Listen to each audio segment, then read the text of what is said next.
En cette saison estivale, les destinations touristiques rivalisent d'idées pour attirer le plus grand nombre de touristes. Mais voyager n'est pas si simple pour nous, Africains. Nul besoin de parler encore de la grosse débâcle du visa Schengen. Mais si je vous disais qu'il est possible d'aller à Dakar tout en restant au Maroc? Eh oui, je dis bien vrai. Au recoin de la médina de Casablanca, on peut vite tomber sur Dakar.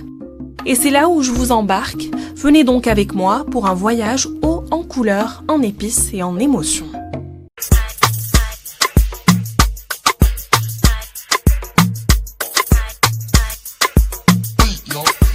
Dans une ambiance festive, au rythme de la musique afro, je suis accueillie, le sourire grand, par Roïdi. Je suis béni, le Maroc est béni. Rojola, Mototopola, Marhaba, Bizef. Lorsque tu arrives ici à la Médina, je donne la joie. Je donne la joie. Je suis le messie de la joie. L'homme se présente à moi comme étant coiffeur, esthéticien, chanteur à ses heures perdues. Entouré de ses enfants en bas âge, Roïdi reçoit des clients marocains et subsahariens pour les coiffer à la dernière mode. Ici, on fait les tresses, on fait les gels, on fait les silençoirs, et, la pédicure, manucure, un peu de tout. Ça fait 5 ans que je suis là et je sens en tout cas une grande harmonie. Et venant des Guinéens, des Maliens, des Sénégalais, des Ivoiriens, en tout cas moi je trouve qu'il y a l'entente. Et moi-même puisque je suis là, j'aime apporter la joie. Moi j'aime où il y a la paix au fait, j'aime la joie. Voilà, je suis un homme de paix. Un peu plus loin, Aïcha tient elle aussi un salon de coiffure. En plus de tresser des femmes, cette jeune Sénégalaise vend des mèches de cheveux en plusieurs couleurs et longueurs et fait des tissages.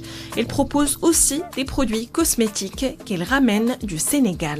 On fait coiffure, tout ce qui est esthétique, les ongles, les cils. On fait aussi les tissages de cheveux. On fait aussi les bouclages. Il y a tout comme esthétique pour se faire belle. On fait pour les Marocaines, on fait aussi pour les Blacks. On fait les rastas, on fait aussi les rajouts. La rasta, c'est 200 dirhams, la main d'œuvre, et puis tu vas acheter les mèches à part. Les mèches, les paquets, c'est 50 dirhams. C'est ce qu'on demande, on vogue, parce qu'il fait extrêmement chaud. Et les rastas, ça te permet aussi de t'épanouir, tu es belle, tu te sens à l'aise, quoi, en fait. Aïcha compte parmi ses clientes de nombreuses Marocaines venues s'essayer elle aussi au style afro. J'ai d'ailleurs croisé Lina qui accompagne sa sœur venue se tresser la tête. Je suis venue ici pour accompagner ma sœur pour faire ses tresses. Je trouve qu'il y a beaucoup plus de choses que par rapport aux autres marchés, genre Delbrel le fait tout. Genre il y a plein de monde qui font des tresses parce que ici c'est un peu connu pour il y a beaucoup plus de monde, des experts pour ça. Tout ici est aux couleurs et aux saveurs de l'Afrique subsaharienne.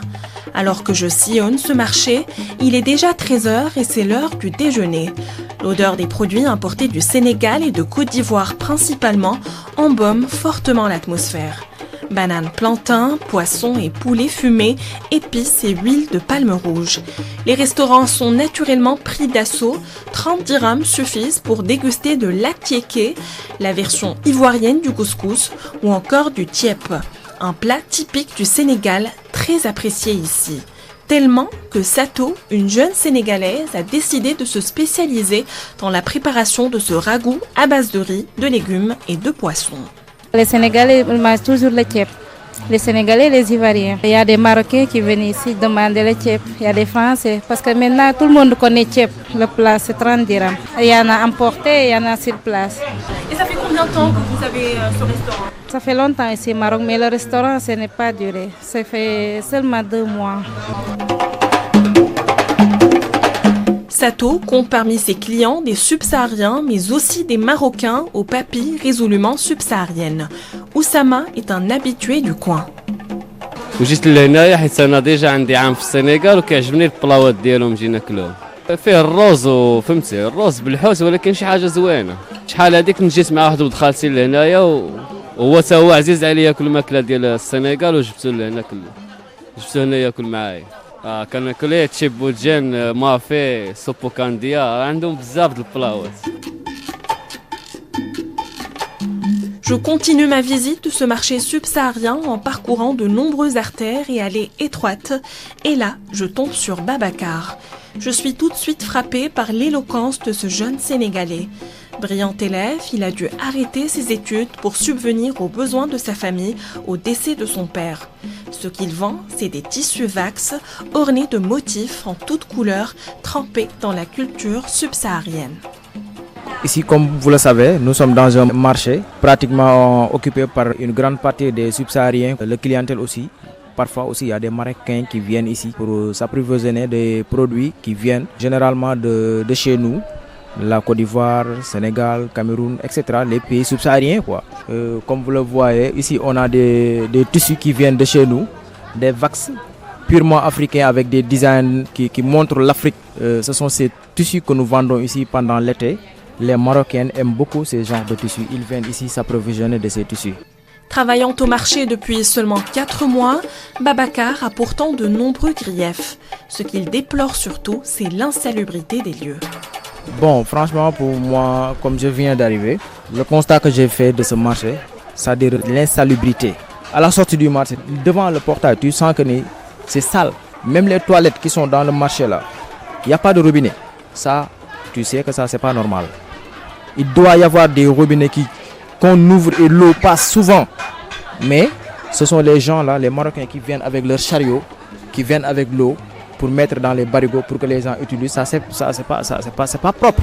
Il faut rénover et mettre des robinets. Il faut que l'eau circule là-bas.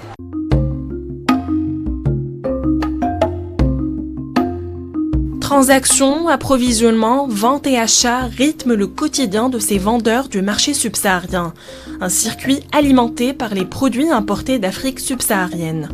Mais le Covid et puis l'inflation qui s'ensuivit sont venus jeter un coup de froid dans leurs affaires. Avec des loyers assez élevés, minimum 3500 dirhams le mois, les prix des marchandises ont aussi augmenté. Félicien est ivoirien et nous explique le pourquoi du comment. Tout ce qui est là, c'est africain. Ça vient de chez nous, en Côte d'Ivoire. Mais après le Covid, tout a augmenté. Les produits venaient par la route au moins. Là, on pouvait avoir beaucoup pour vendre. Mais maintenant, les trucs ne passent plus par la route. Tout est devenu un peu cher parce que les magasins sont chers. Et puis souvent aussi, pour faire venir les produits, tu payes le billet de la personne qui vient et tu vas payer aussi le billet. Quand tu payes le produit, quand tu arrives ici, il faut que toi aussi tu revends pour avoir un bénéfice. Et aussi le magasin qui est là aussi. C'est avec ça, moi, je paye ma maison. J'ai une femme, je paye l'école des enfants aussi. Et l'appartement, c'est dans ce marché-là que je dois enlever tout ça. Ça me revient très cher.